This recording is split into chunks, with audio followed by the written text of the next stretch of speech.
Hi guys, my name is Forever Formula, and in this video I'll be reviewing the 2015 Austrian Grand Prix at the Red Bull Ring in Spielberg, Austria. Now yesterday's qualifying sessions was eventful, with the two drivers from Mercedes, Nico Rosberg and Lewis Hamilton, taking pole position and second place on the grid today. Sebastian Vettel taking third position. And as they got underway, the two Mercedes went off at the start. Fernando Alonso, the driver from McLaren, and Kimi Raikkonen from Ferrari both retired on lap 1 with a collision. And on lap 2, after Jenson Button's abysmal performance in qualifying yesterday, after starting almost 30 seconds behind the leader, retired on lap 2 with car reliability problems. Now he definitely flagged up for me as a driver of concern this week. If you take your minds back to 2014, the latter part, it was definitely a big decision for Ron Dennis to choose between what drivers were going to drive for McLaren in the next season. Was it going to be Kevin Magnussen and Jenson Button, Kevin Magnussen and Fernando Alonso, who was definitely being backed to rejoin McLaren, or was it going to be Jenson Button and Fernando Alonso? And Jenson was sort of, he was put in as a driver, confirmed, and McLaren were happy with it, but as a world champion it's not the way that he would want it being treated, sort of a last resort. And they were tossing up between, should we hire a 2009 Formula 1 world champion and someone who has had years and years and years of Formula 1 experience, between a driver who, it was only his first season in McLaren, a Danish driver, very young, very inexperienced, a non-world champion. So that was I felt like Jenson's decision was it put a lot of pressure on him, that he needed to perform because he's given such a big chance to perform alongside a double world champion in his, well, last year was supposed to be his last season in Formula 1. This season has not turned out to be Jenson's season so far. A lot of it's been car reliability problems, but that does also look to the driver as well. He was the driver of the car of as many retirements of the season. So I think Jenson will be feeling an immense amount of pressure, especially heading into the British Grand Prix.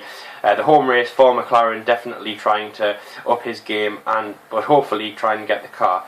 But I'm not saying that it's Jenson's driving at all. As we've seen from latter years, especially 2009 with Brawn, he's an amazing driver and obviously a world champion.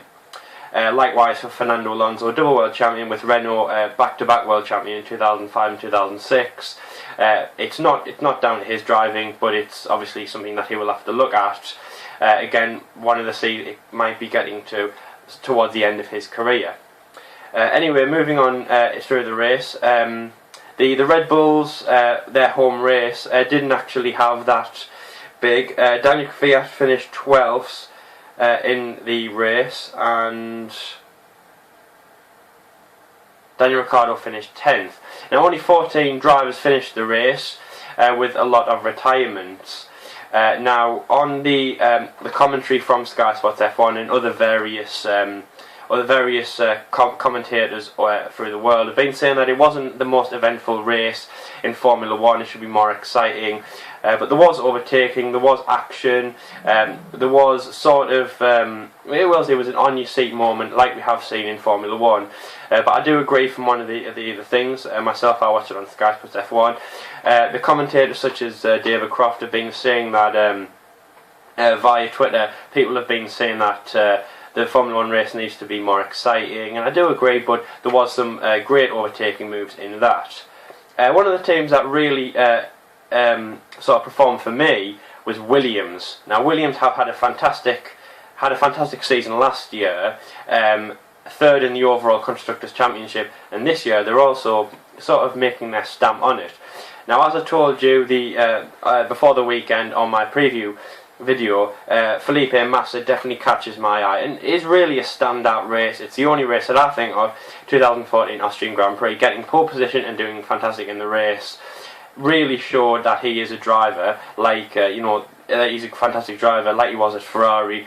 2008, getting so very close to winning the World Championship, battling Lewis Hamilton until the Brazilian Grand Prix, the last race of the season, and it was basically, you know, it was an on your seat moment at that. Anyway, that was a fantastic race for Felipe Massa. Also, this race was finishing third and on the podium.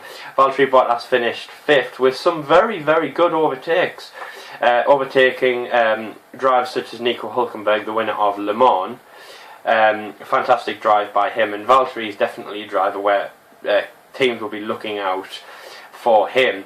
One of the teams that I think maybe McLaren, as I've said, the two drivers in a bit of a hot seat. They'll have to kind of walk on eggshells. Maybe they're going to look at Valtteri Bottas, but a fantastic driver and definitely going to make a mark on his Formula 1 season. I definitely think he will improve in the next few races. I'm definitely expecting very high expectations from Williams. Again, one of their home race, the British Grand Prix. A lot of home races are at the British Grand Prix in terms of teams, because their factories are over here. So I'm definitely thinking that. I'm hoping that Williams might even come out with a double podium and very good points. As I've said, they're improving a lot through this season and through this race as well. They are definitely the team that caught my eye, and my driver of the day is Valtteri Bottas, definitely. So other than that, not really much of a race. Carlos Sainz, he got a penalty for speeding in the pit lane, but he unfortunately retired. As I say, 14 cars finished the race. None of those finishers were the two McLarens. They didn't even make it past 5 minutes in the race. I just hope they improve for, as I say, their home race in Britain. Apart from that, it was in terms of out of 10, I would give it a 3 or a 4 for this race. It wasn't a standout race for me, which is unfortunate. Obviously, a fantastic circuit. The Red Bull Ring is a great track. I thought the return of it last year was fantastic. The scenery is great. The fans are great. They had a great turnout also as well. As there's no German Grand Prix, a lot of the German fans who would normally go to either the Nürburgring or Hockenheim would come to the Red Bull Ring. So they had a great turnout, and it was all this big hype. It wasn't a performance deemed to be a great race to go down in history.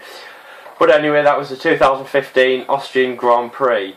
Now, the British Grand Prix, 3rd and 5th of July, should be a fantastic race, my home race. Also the race where I'm supposed to get 500 likes. We're getting there. I think we're about 80 shy, so please like my Facebook page. 78 subscribers on YouTube, which is fantastic. Please like and subscribe the video just down below in the subscribe button, so that should be fantastic.